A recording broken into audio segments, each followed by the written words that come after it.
தூக்கமே இல்லை, ரொம்ப டிஸ்டர்ப்டு ஸ்லீப். அதனால எந்த ஒர்க்கையும் கான்சென்ட்ரேட் பண்ண முடியல. படுத்தா தூக்கமே வரமாட்டேங்குது. நானா புரண்டு புரண்டு படுத்துட்டே இருக்கேன். 10 மணி, 11 மணி, 12 மணிக்கு மேல மைல்டா தூக்கம் வருது. அப்படியும் நல்ல டீப் ஸ்லீப் இல்ல. அல்லது தூங்குறேன், இடையில முழிச்சுக்கிறேன். புரண்டு படுத்தா கூட முழிச்சுக்கிறேன். அதுக்கப்புறம் தூக்கம் வர லேட் ஆகுது. அல்லது 11 மணிலேருந்து 3 மணிக்குள்ள டெஃபினட்டா ஒரு தடவையாவது முழிச்சுக்கிறேன். இந்த மாதிரி உங்களோட தூக்கம் அப்படிங்கிற ஒரு விஷயம் நல்லா டீப்பா இல்ல.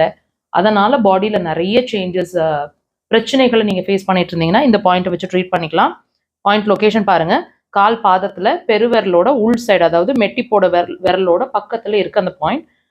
இந்த பாயிண்ட்டை உடலை நோக்கி இப்படி ப்ரெஷர்ஸ், டீப் ப்ரெஷர்ஸ், அல்லது விரல்களை வச்சு இப்படி ப்ரெஷர்ஸ் 15 to 20 செகண்ட்ஸ் 3லேருந்து 5 முறை. உங்க தூக்கம், அதாவது ஒரு 10 மணிக்குள்ள ஒரு 3லேருந்து 5 முறை நல்லா கொடுங்க. Deep breath 15 to 20 seconds. நல்ல தூக்கம்